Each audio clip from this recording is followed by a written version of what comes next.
বাজার করলাম। কত বাজার করেছিস রে? অনেক কিছু কিনেছি। কি কিনেছিস? দেখ না, কলা কিনেছি, মূলো কিনেছি, লাউ কিনেছি, গাজর কিনেছি। আবার মূলো, বাবা ভালোই তো মূলোটা দেখ। শসাও কিনেছি। এইসবই তুই দেখে দেখে কিনে আনিস, হ্যাঁ? সত্যি পারিস বটে। দে, আবার গাজর কেন, উচ্ছে আছে, ঢেঁড়স আছে, এগুলো তো মুখে আসে না একবারও। সবসময় শসা, মূলো, গাজর, কলা এইসবই তোর মুখে আসে, হ্যাঁ? সারাদিন বড় বড় নিয়ে নিয়ে হয় না। এত তো গোল গোল সবজি বাজারে পাওয়া যায়, কই গোল সবজি তো না। দেখ এটা ভালো না?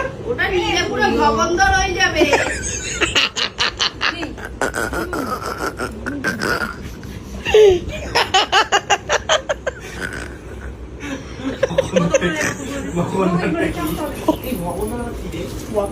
ভগন্দর মানে যে জানিস না, তোর আবার ভগন্দর হবে কি? তোর তো ভগা এমনি বলবো। এইটুকু বাজে বলে কথা বলেছি, আমি বাড়ি যাই। কথা বলছি, হ্যাঁ, বাজে কথাই তো বলি। যাও, যারা ভালো কথা বলে তাদের কাছে যাও।